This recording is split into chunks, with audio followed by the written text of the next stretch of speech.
You're listening to the Be a Better Lawyer podcast with Dina Cataldo, episode 193.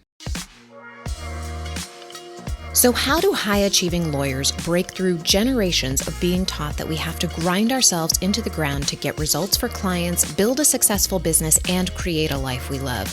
While law schools are busy teaching the rule of law, they're slacking on teaching us how to be a better human to create for ourselves the success we thought we'd achieve after law school.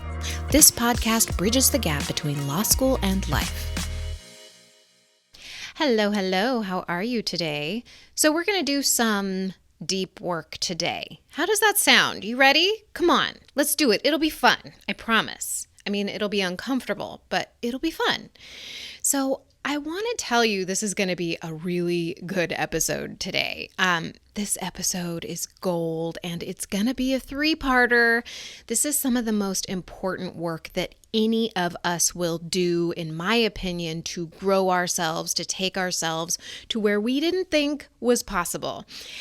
And learning when we are indulging in confusion and then intentionally navigating our brain out of it is that work. It's the work of thinking, problem solving at a high level instead of staying stuck in confusion. So today you're going to learn where you might be indulging in confusion right now that's preventing you from getting the outcomes you want in your life, whether it's in your relationships, your law practice, your health.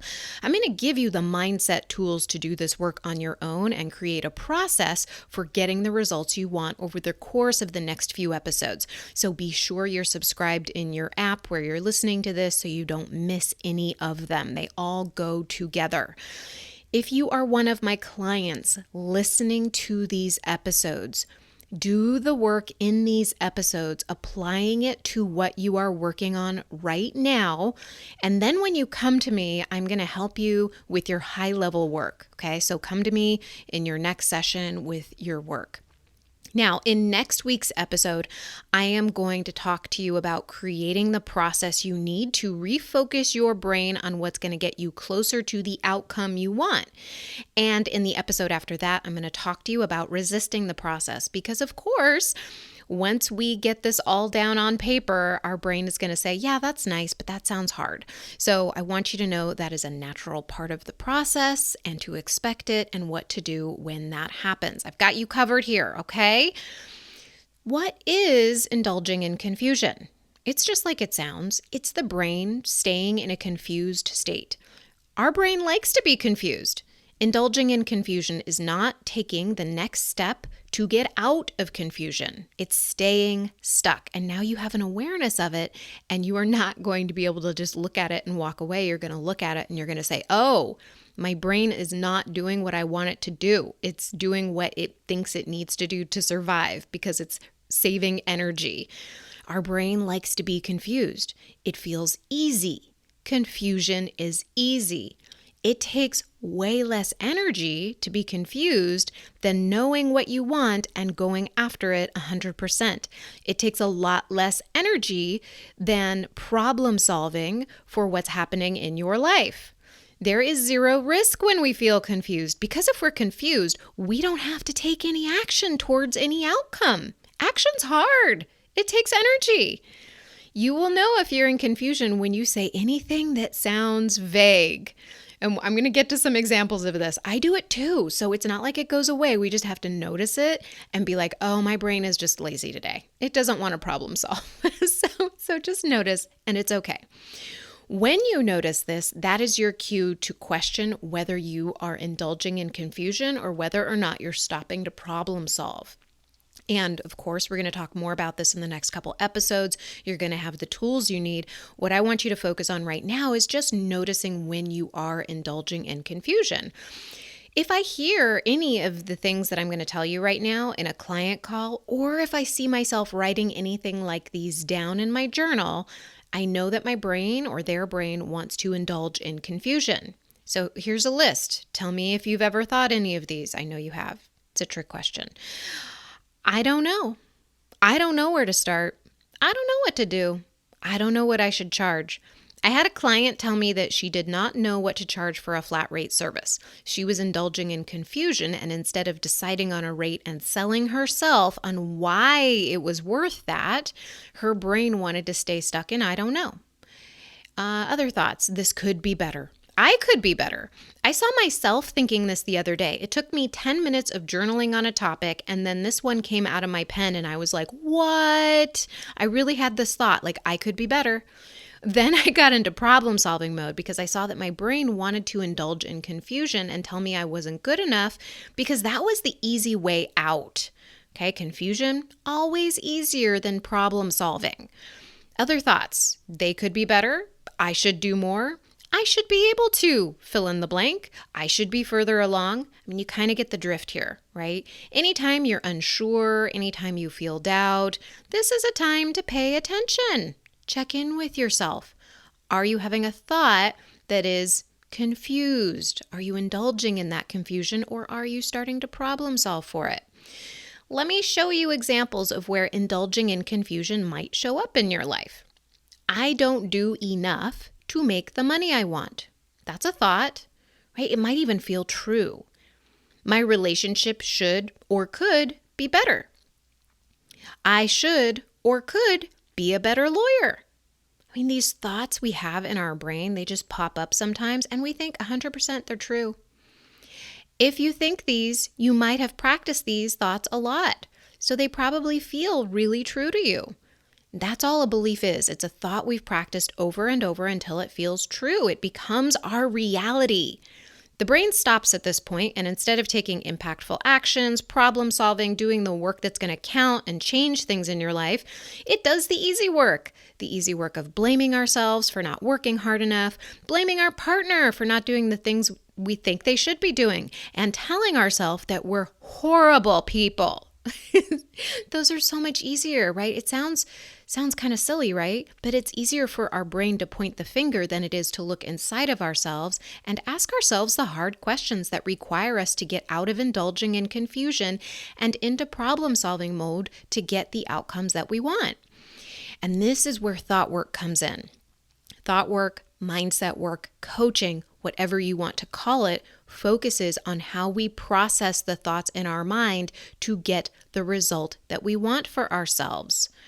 A thought is a sentence that runs through our brain, and that sentence in our brain creates a feeling. That feeling fuels our actions. The thoughts, I don't do enough to make the money I want, my relationship should or could be better, I should or could be a better lawyer, those thoughts don't get us anywhere. They're confusing because they're vague. When we think these thoughts, we feel powerless to change things. When we feel powerless, we do not take any actions to change things. These thoughts do not help us problem solve. They're a dead end. They may feel true, but they won't get you more money, a better relationship, or more confidence as an attorney. And once you notice these kinds of thoughts that are popping up in your brain, know they are just thoughts. They don't mean anything about you. They are not true in the sense that you believe they are true. They are keys to helping you problem solve. Like, you can really turn these around and help you problem solve for yourself. Okay, I'm going to show you how to question these thoughts this week, and then next week I'm going to walk you through how to pull out your process for getting the results you want with the specificity that we're going to draw out right now. We're going to take these indulgent thoughts that are super vague, and we are going to get some specificity out of them, okay? Let's start with the thought, I don't do enough to make the money I want. What exactly does that mean? What does your brain tell you the amount of money you want to make? Be specific. Then, what does your brain tell you that you should or could be doing to make that money? Promoting your business, then get specific about that. On Facebook, an ad, to other law practices. Like, what does promoting your business mean to you? What does that look like? Get super specific.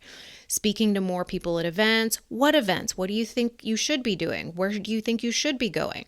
Like, go get all of these answers from your brain.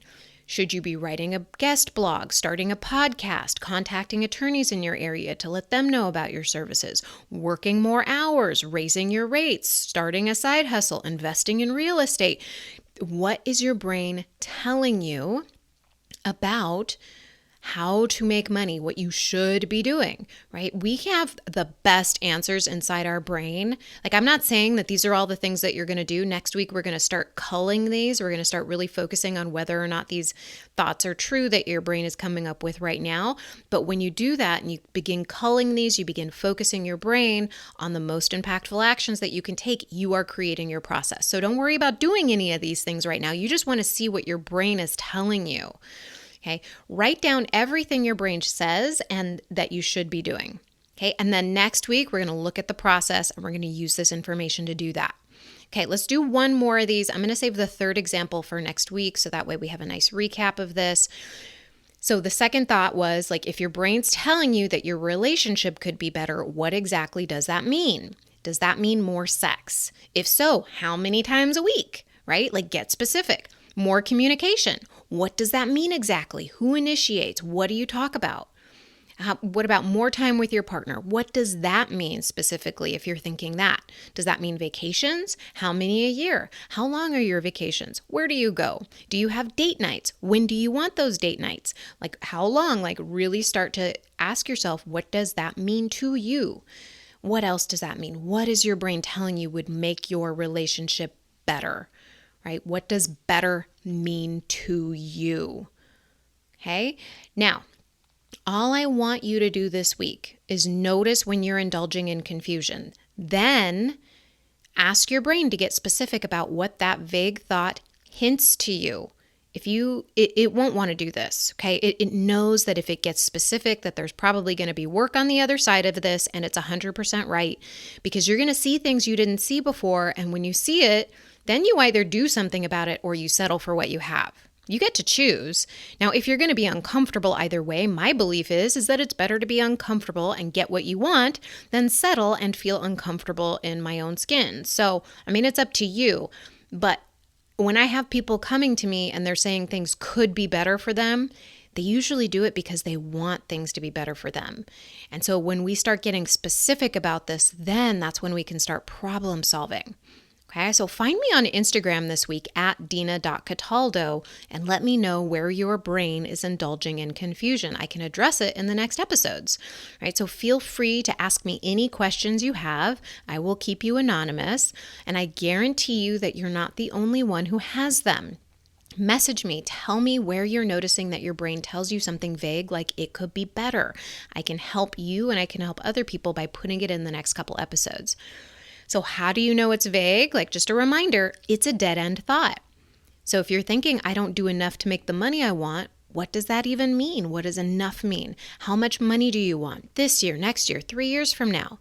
If your brain isn't telling you the actions I'm taking right now won't bring me $200,000 this year, then your thought is vague. If you have facts, then you can start solving for them.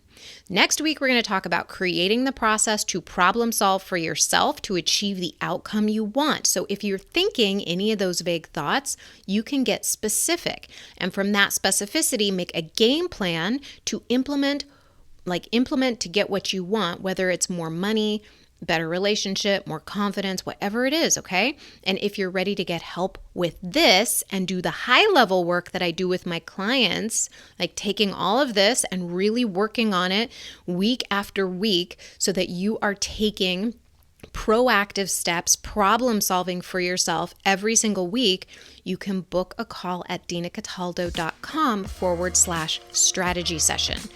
This is the uncomfortable work that is necessary if we want to grow. This is it, my friend. So take care of yourself, and I will talk to you next week. Bye.